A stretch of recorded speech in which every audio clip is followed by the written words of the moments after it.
Hello दोस्तों, स्वागत है आप सबका मेरे YouTube channel Sachin education hub पर।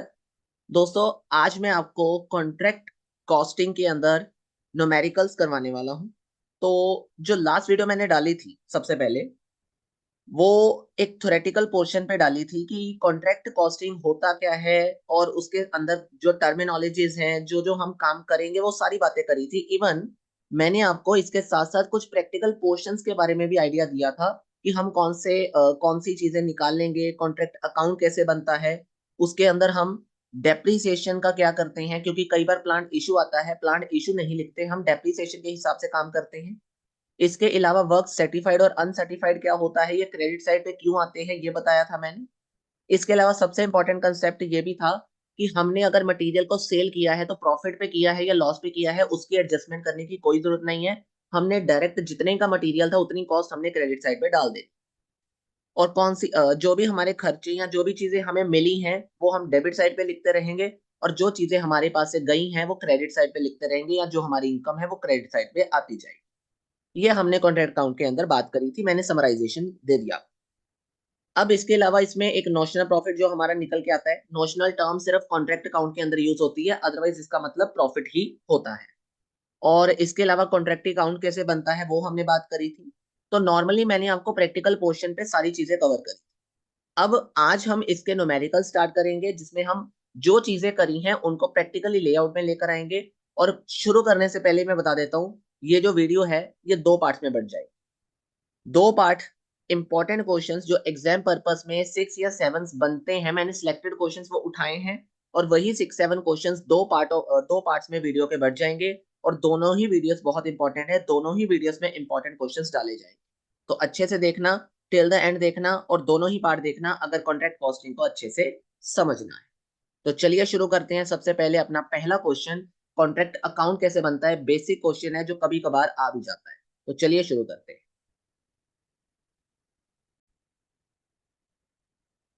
तो चलिए, मैंने जो अपनी बुक्स में जो सिलेक्टेड क्वेश्चंस जो मेरे एग्जाम पर्पस के लिए ज्यादा बन सकते थे आपके अकॉर्डिंगली, वो मैंने यहाँ पे ले लिए उनके स्क्रीनशॉट्स, ताकि एक ही जगह पर मैं आपको सारी चीजें करवा पाऊँ। तो जो हम क्वेश्चन करेंगे उसका सोल्यूशन मैंने ऑलरेडी वैसे कुछ चीजों में लिखा है, और कुछ चीजें मैं आपको बताऊंगा साथ में, तो बहुत अच्छे से समझिएगा। आपके पास क्वेश्चन है सबसे पहले कि कॉन्ट्रैक्ट कंपनी ने एक कॉन्ट्रैक्ट किया है जिसमें 54 लाख, 54 लाख, ये बहुत इंपॉर्टेंट चीज है, इसको याद रख लेना। एस्टिमेटेड प्रॉफिट का कंसेप्ट हम नेक्स्ट वीडियो में जब हम करेंगे, उसमें ये बहुत इंपॉर्टेंट है। और वैसे भी ये चीज आपको सबसे पहले टिक करके चलनी कि कितने का है। बजट प्रॉफिट से हमें कोई मतलब नहीं है, इसको आप काट सकते हो, ठीक है। अब ये जो कॉन्ट्रैक्ट दिया है, इसमें आपको कहा गया है कि इसका रेलिवेंट डेटा आपको दिया है। सबसे पहले है मटेरियल इशू किया गया। जब मैंने कॉन्ट्रैक्ट अकाउंट समझाया था तो उसमें बता दिया था कि डेबिट साइड पे मटेरियल इशू किया जाता है, क्रेडिट साइड पे मटेरियल रिटर्न किया जाता है। ये तो बहुत क्लियर है।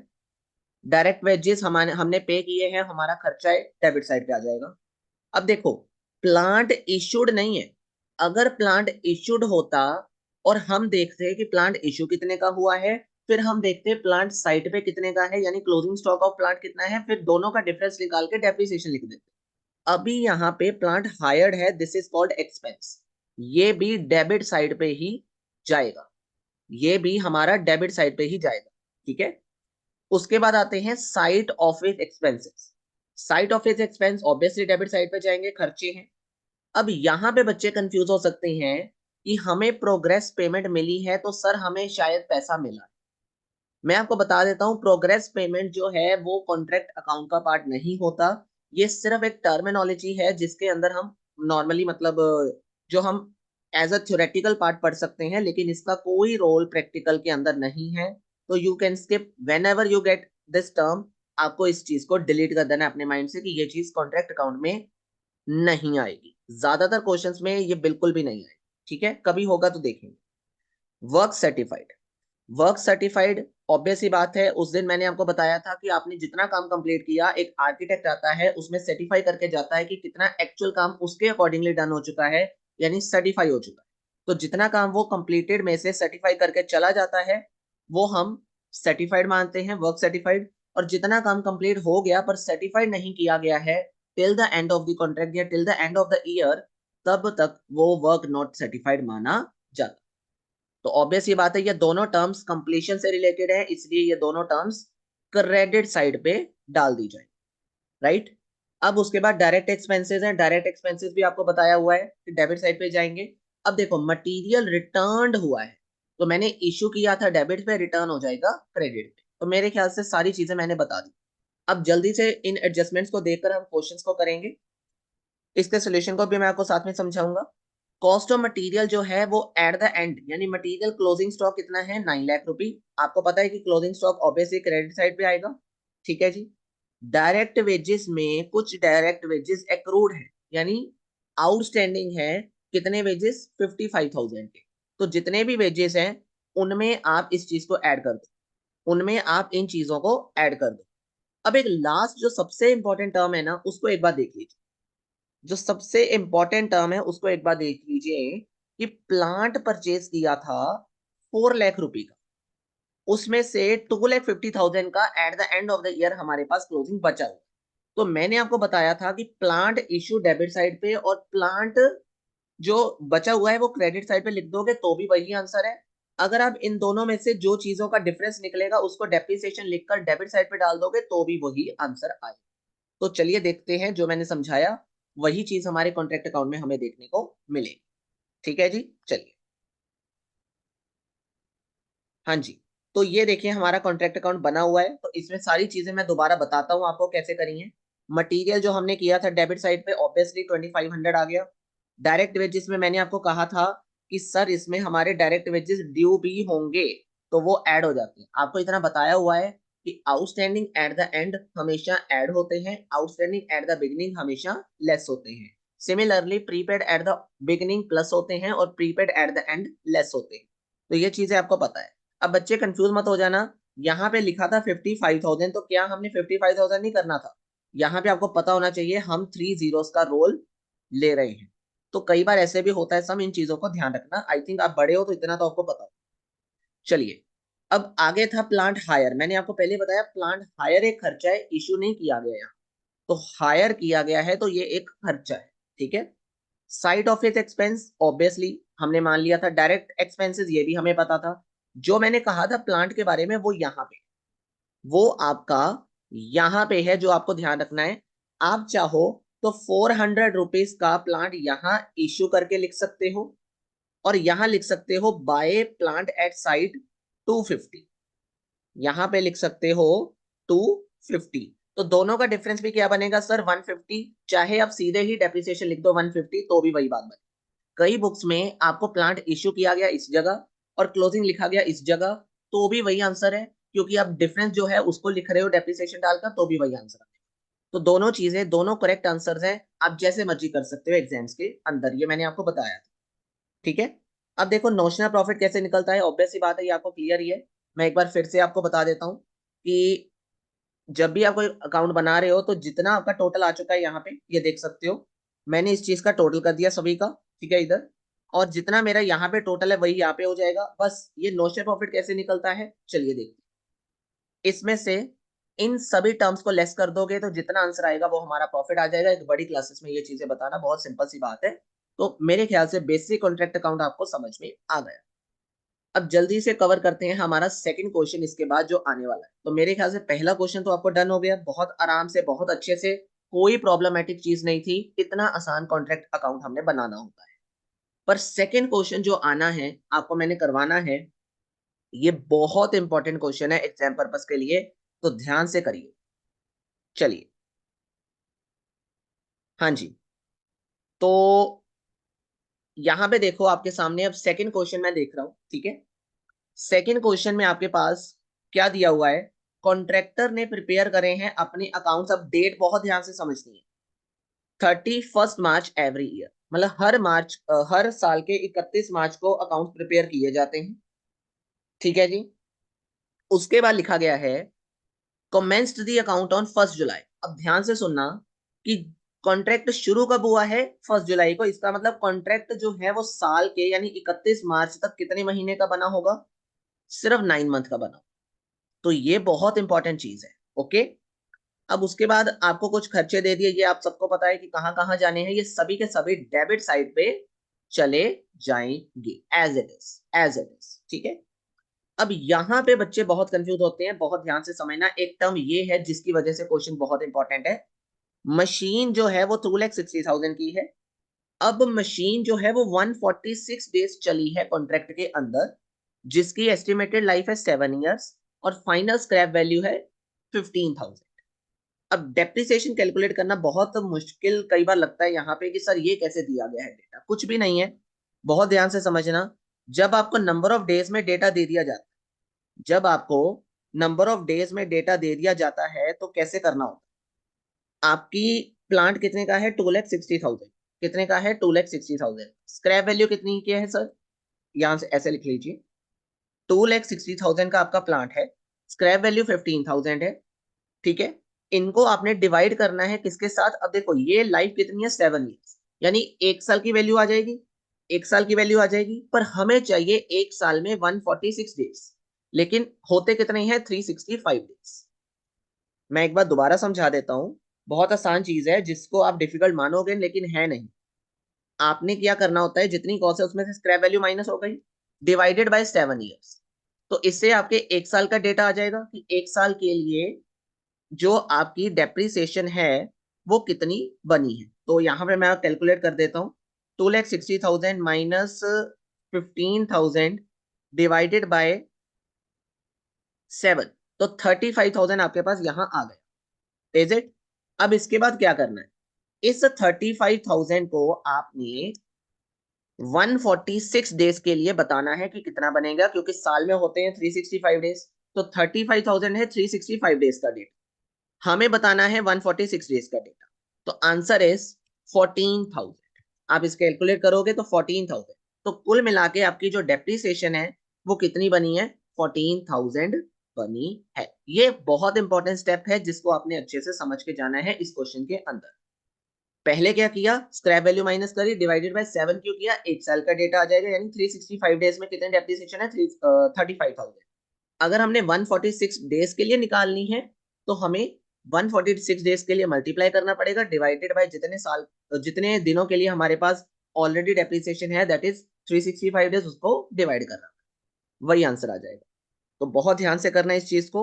अगर 146 डेज ना दिए होते तो हम इनको 9 मंथ के लिए ले लेते, हम इसको 9 मंथ के लिए ले लेते, क्योंकि हमारा जो कॉन्ट्रैक्ट अभी तक कंप्लीट हुआ है वो 9 मंथ का ही हुआ है। तो आई होप आपको ये चीज समझ आ गई होगी अच्छे से जो मैंने अभी समझाई। चलिए अब हम नेक्स्ट देखते हैं। नेक्स्ट आपके पास है कि सुपरवाइजर जो है वो है 8,000 पर मंथ। तो पहले आप क्या करिए, मेरे साथ साथ एक चीज अब कर लेते हैं। अब ये लीजिए, साथ साथ ही देख लेते हैं जो चीजें हमें दी गई हैं। मैं क्वेश्चन को थोड़ा नीचे ले लेता हूँ, ये लीजिए। ठीक है, जो जो चीजें हमने देख ली थी वो एक बार चेक कर लीजिएगा। यहाँ पे जो जो चीजें हमने देख ली थी वो हमें एक बार चेक कर लेते हैं। मटेरियल इशू किया था, पता था सर, वेजेस भी हैं, यहाँ पे आ जाएंगे फॉर्मल सैलरी, तीनों चीजें मैंने कही थी डेबिट साइड पे, आ गई। अब हमने डेप्रिसिएशन निकाल ली, वो भी आ गई। 14,000 कैसे आई मैंने बता दिया। अब देखो, हमने यहाँ पे कंसीडर करा था कि सुपरवाइजर का एक कंसेप्ट है जिसमें कोई लाइन लिखी है, हमें वो पढ़ लेते हैं। Supervisor paid 8,000 per month has devoted only 1/2। तो बहुत ध्यान से समझना इस चीज को, मैं क्या समझाने वाला। 8,000 रुपीज पर मंथ मिलता है उसको, कितने महीने के लिए, 9 महीने के लिए, क्योंकि कॉन्ट्रैक्ट अभी सिर्फ 9 मंथ का था। तो 9 मंथ के लिए बिना, तो 8 9 का 72,000 हो गया। लेकिन वो उसमें भी अभी हाफ टाइम डिवोट कर, वो उसमें भी अभी हाफ टाइम डिवोट करता है। तो आपको जो आंसर यहाँ पे लिखना है वो लिखना है 36,000। तो बहुत सिंपल था, कोई इतना मुश्किल कंसेप्ट नहीं था, फिर भी मैंने आपको समझाया है, ध्यान से समझ। ठीक है, तो सुपरवाइजर की सैलरी कैसे निकाली वो मैंने आपको बता दिया। और एडमिनिस्ट्रेशन सैलरी, आप एडमिनिस्ट्रेशन एक्सपेंसेस आपको दिए गए हैं, वो एज इट इज आपने यहाँ लिख दी। तो ये तो काम हो गया। लेकिन अब जो ये जो क्वेश्चन है ये किस पर्पस के लिए ज्यादा इंपॉर्टेंट है, यही तो सबसे जरूरी बात है। देखो जरा, कॉन्ट्रैक्ट प्राइस दिया है यहाँ पे, ये कॉन्ट्रैक्ट प्राइस बहुत इंपॉर्टेंट है, ये भी देख लेना। 31 मार्च को ये डेटा निकल के आया कि 2/3 ऑफ द कॉन्ट्रैक्ट, ध्यान से समझना, 2/3 of the contract was completed. Total का 2/3 कंप्लीट हो चुका है।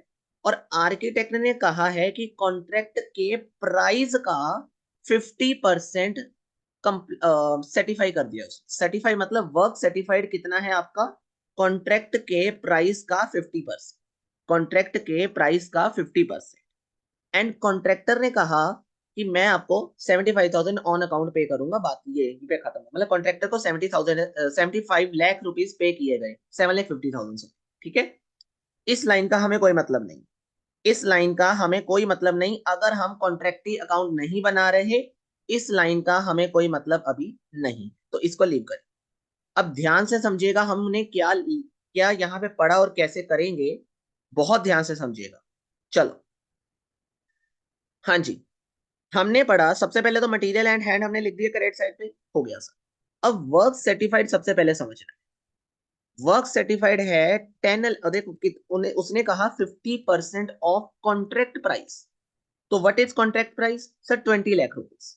तो 20 लाख रुपी का 50% आपका वर्क सर्टिफाइड बन गया। वर्क सर्टिफाइड कितना आना चाहिए आपका, 10 लाख रुपी। आप देखोगे तो साइड पे आपको लिखा नजर आ जाएगा। यहां तक तो सर नॉर्मल था। अब वर्क अनसर्टिफाइड के लिए तो यहां दिया ही नहीं डेटा, तो कैसे निकालते हैं वो भी देख लो। अब बहुत ध्यान से समझना इस चीज को। आपका वर्क कंप्लीट कितने परसेंट हुआ है सर, वर्क कंप्लीट हुआ है 2/3, जिसको हम अगर परसेंटेज में लिख दें तो 6.667% आपका, 66.67% आपका काम कंप्लीट हुआ है। अगर वर्क कंप्लीट इतने परसेंट हुआ है और वर्क सर्टिफाइड 50% हुआ है, तो वर्क अनसर्टिफाइड कितना होगा फिर, कितना वर्क सर्टिफाइड नहीं हुआ है सर, दोनों को माइनस करके देख लीजिए। 66.67% में से 50% लेस कर दो, तो वर्क अनसर्टिफाइड आपके पास निकल के आ जाएगा कितने परसेंट है।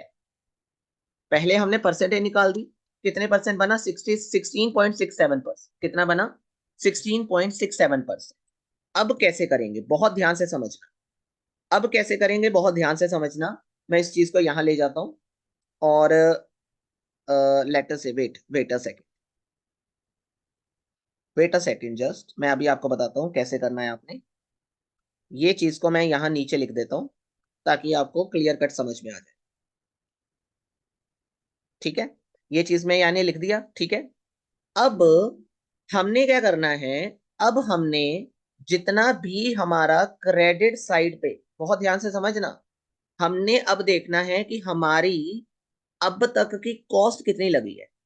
हमारी अब तक की कॉस्ट कितनी लगी है, कॉस्ट कैसे कैलकुलेट करेंगे, यानी कॉस्ट टू डेट डे, यानी 31 मार्च तक कितनी कॉस्ट लगी है। जितना खर्चा डेबिट साइड पे लिखा है प्रॉफिट को छोड़कर, इन सभी को ऐड कर लो, और इसमें से मटेरियल, सिर्फ मटेरियल, अगर कुछ और भी चीज हुई तो उसको, यानी इन दोनों को छोड़कर, पहली बात तो ये तो हम निकाल रहे हैं, इसको छोड़कर जो भी एक्स्ट्रा चीज हुई उन सभी को यहाँ पे लेस कर देना है, और जो भी आपका आंसर आएगा वो बन जाएगा कॉस्ट टू डेट। वो क्या बन जाएगा, cost up to date date. तो मैं यहाँ पे आपको बता देता हूँ कि कितनी बनेगी। हम पहले इन सभी चीज को देखते हैं कितना बनता है हमारा। हमारा बन जाएगा 10,84,400। तो हमारा डेबिट साइड का टोटल निकल के आया है 10,84,400, और उसमें से हमने मटीरियल एट साइड माइनस कर देना है क्रेडिट साइड वाला जो था 35,400। तो we will get the answer 10,49,000। ये है cost up to date date. ठीक है, अब हमें वर्क सर्टिफाइड की कॉस्ट चाहिए, अनसर्टिफाइड की कॉस्ट चाहिए। तो कॉस्ट ऑफ वर्क अनसर्टिफाइड। अब आप बताओ कि जो 10,49,000 है, राइट, ये कितने, मतलब ये कितना हिस्सा है, ये है 66.67% का हिस्सा। जितना कॉन्ट्रैक्ट कंप्लीट हुआ उतनी कॉस्ट लगी है, इसका मतलब जो 10,49,000 है वो टोटल कॉस्ट, मतलब टोटल कॉन्ट्रैक्ट जितना कंप्लीट हुआ है उसका खर्चा है। लेकिन हमें चाहिए कितना खर्चा, हमें चाहिए सिर्फ 16.67% का खर्चा। यानी मेरी बात ध्यान से सुनना, हमें उतना ही परसेंट का आंसर चाहिए जितना हमें वर्क अनसर्टिफाइड में चाहिए। तो ऑब्वियस ही बात है, टोटल कॉस्ट है 66.67% की, जिसको हमने डिवाइड कर दिया, मल्टीप्लाई जितना हमें चाहिए, दैट इज 16.67%। अब कुछ बच्चे कहेंगे सर इसका आंसर मैच नहीं हुआ। इसका आंसर जो आपने लिखा है वो मैच नहीं होगा, मैं बताता हूं कैसे। 66.67, ठीक है, यहाँ पे आप 6 7 कर लो और मल्टीप्लाई कर दो 6, पहले आप इसको डिवाइड कर दो, ठीक है, आपका इतना आ जाएगा। और इस टर्म को, मैं आपको 1 मिनट रुको, इस टर्म को बाद में मल्टीप्लाई कर देंगे। इस टर्म को आपने मल्टीप्लाई कर दिया किसके साथ, 16.67 के। तो सर ये आंसर आया 262 289, जबकि आपने आंसर लिखा है 262 250। मैं बताता हूँ, अक्सर क्या होता है जब हम राउंड ऑफ करके 7 कर देते हैं ना, उसकी वजह से आंसर कई बार नहीं मिलता। तो हमें जब भी कुछ ऐसी कंडीशन है जिससे आंसर बार में आ रहा हो ना, तो उस बार को 5 बार लिख लो, उस बार को 5 बार लिख लो, तो फिर आपका आंसर डेफिनेटली आएगा। तो फिर आंसर आपका डेफिनेटली आएगा, यानी 66666 आ गया। मल्टीप्लाई, अब मल्टीप्लाई भी क्या करना है, 16.666 16.6666 एंड 6। तो अब देखिए आपका आंसर आएगा। हम क्या करते हैं जनरली, देखो अब बहुत पॉइंट ये आता है कि हम बार में जब बार को राउंड ऑफ कर देते हैं तो उसकी वजह से आंसर नहीं आता। तो हम क्या करेंगे, 10,49,000 डिवाइडेड बाय 66.66666। ओके, पहले इसको डिवाइड करेंगे और फिर उसमें मल्टीप्लाई करेंगे 16.6666 एंड 6 5 बार, ठीक है। पहले मैं 1 मिनट डिवाइड कर लेता हूँ, 10,49,000, ठीक है, डिवाइडेड बाय 66.66666। ओके, ये आपका आ गया 15,735 के आसपास। अब इसी नंबर को आपने मल्टीप्लाई करना है किसके साथ, हमारे 16.66666 के साथ। तो दोनों को मल्टीप्लाई कर देते हैं, दोनों को मल्टीप्लाई कर देते हैं, आपका आंसर आ गया 262 249, दैट इज 262 250 आपका आंसर आ गया। कहने का मतलब ये है कि आपने वर्क अनसर्टिफाइड कैसे निकालना है, इस फॉर्मूले के जरिए, जिसमें लिखा गया है कि हमने कॉस्ट टोटल निकाली। टोटल कॉस्ट कैसे, डेबिट माइनस क्रेडिट करा, क्रेडिट में वर्क सर्टिफाइड को छोड़कर करना है। और फिर आपने ये देखा कि ये जो टोटल कॉस्ट आई है ये टोटल कॉन्ट्रैक्ट का हिस्सा है, इसका मतलब टोटल कॉन्ट्रैक्ट कितना कंप्लीट हुआ था, 66.66666। और मल्टीप्लाई, जितना हिस्सा हमें अनसर्टिफाइड में है उतने से मल्टीप्लाई कर दो, हमें कॉस्ट ऑफ वर्क अनसर्टिफाइड पता चल जाए। तो आई होप आपको ये चीज भी समझ में आ गई है। तो चलिए, अब हमने ये चीज भी समझ ली कि कैसे निकालते हैं, बाकी प्रॉफिट निकालना तो आपको अब आता ही है। तो बस ये था इस क्वेश्चन के अंदर जो आपको बहुत क्लैरिटी ऑफ थॉट में समझना। आई होप आपको समझ में आ गया। अब आज का लास्ट क्वेश्चन करते हैं, जिसमें मैं आपको जस्ट एक ही पॉइंट ज्यादा समझाऊंगा, उसमें कुछ भी नहीं है, बस एक ही पॉइंट है जो एक कई बार क्वेश्चन आ चुका है पंजाब यूनिवर्सिटी में, मई 2018 में हमें आया था वो क्वेश्चन। तो जस्ट मैंने सोचा कि वो भी डाल के आपको समझा दूं, क्योंकि इंपॉर्टेंट क्वेश्चन दोबारा भी आ सकता है, जिसमें हम 2 सालों का कॉन्ट्रैक्ट बनाए। अब देखो कॉन्ट्रैक्ट लंबा होता है, तो 1 साल तो हमने बना लिया, सर जब दूसरे साल बनाना है तो उसका ओपनिंग बैलेंस क्या लेना है, ये भी इंपॉर्टेंट चीज होती है। तो बस वही चीज आपको ध्यान में रखनी है, बहुत ध्यान से समझिएगा। मैं आपको पहले साल का पहले दिखा देता हूँ। हमने क्या करा, पहले साल में जैसे मटेरियल डेबिट हो गया, वेजेस डेबिट हो गए, डायरेक्ट एक्सपेंसेस डेबिट हो गए, इनडायरेक्ट एक्सपेंसेस डेबिट हो गए, ये क्रेडिट हो गया, ये भी क्रेडिट हो गया, मटेरियल साइड भी क्रेडिट हो गया। कैश रिसीव्ड हमने कुछ करना ही नहीं है। अब देखो प्लांट इश्यू किया है पर प्लांट साइट पे नहीं है, तो इसका मतलब डेप्रिसिएशन आ ही नहीं सकती, तो हमने भी प्लांट इश्यूड को डाल दिया, बात खत्म, ठीक है। तो इस वजह से ये सारी चीजें यहां आ गई और ये वाला पॉइंट यहां आ गया। सारी चीजें हमें गिवन है, कुछ भी हमें चाहिए नहीं था, हमारा प्रॉफिट एज इट इज हमें मिल गया। ये देखिए हमारा प्रॉफिट एज इट इज हमें मिल गया। लेकिन पॉइंट ये कहता है कि जब हमने नेक्स्ट ईयर में कन्वर्ट करना है ना, नेक्स्ट ईयर में नेक्स्ट ईयर का कॉन्ट्रैक्ट बनाना है, तो फिर इस जगह पर जितना भी सामान होगा हमारा, वो सारा इस जगह आ जाए। हमारे पास 2500 मटेरियल था, हमने इस जगह ओपनिंग बना दिया। वर्क सर्टिफाइड इतना क्लोजिंग था, इस जगह ओपनिंग बना दिया। अब वर्क अनसर्टिफाइड इस जगह था, तो इसको हमने ओपन बना दिया। बस ये चीज समझनी है बच्चे, इस चीज में कई बार ध्यान नहीं देते। जितना भी क्रेडिट साइड पे होगा वो सारा हमने इस जगह लिख लेना है, ठीक है जी। अगर आपने प्लांट एट साइट लिखा है तो वो चीज भी आ सकती है बीच में, लेकिन आपको मैं सजेस्टेड करूंगा कि आप डेप्रिसिएशन से क्वेश्चन को करिए, उसमें ये कंफ्यूजन नहीं रहेगी। और सबसे बड़ी बात इसके अलावा, कि अगर आपने ये सोचा कि सर वर्क सर्टिफाइड और अनसर्टिफाइड इस जगह आए, ये ओपनिंग वाले यहाँ आए, लेकिन जब आपका क्लोजिंग वाला आना है वो आपको गिवन दिया ही होगा, वो आपको यहाँ लिखना ही है। तो क्लोजिंग वाला तो एज इट इज लिखा ही जाएगा। बस नए साल को जब भी आपने लिखना है, यानी जब भी आपने पुराना कॉन्ट्रैक्ट कैरी फॉरवर्ड करना है, तो उसमें जितना भी क्रेडिट बैलेंस होगा वो सारा ही इस जगह ट्रांसफर हो जाएगा। बस यही मैंने आपको समझाना था। बाकी आंसर वही रहेगा, करने का तरीका वही रहेगा, क्वेश्चन वैसे ही आएगा और नो शेयर प्रॉफिट भी वैसे ही निकलेगा, सारी टर्म्स एंड कंडीशन भी वैसे ही फॉलो की जाए। That's it. 3 क्वेश्चंस मैंने आपको करवाए हैं दोस्तों। आई होप ये तीनों के तीनों क्वेश्चंस एग्जाम्स के लिए बहुत इंपॉर्टेंट है। बेसिक क्वेश्चन था सबसे पहला, ये मतलब नहीं है कि बेसिक क्वेश्चन कभी आता नहीं, उसमें भी 2-3 चीजें आपको पता चली। Second is very much important question, जो तो बात ही खत्म कर दो कि भाई साहब ये क्वेश्चन पेपर में आने की बहुत संभावना रहती है। और the first one is you know very well, जो मैंने अभी आपको बताया।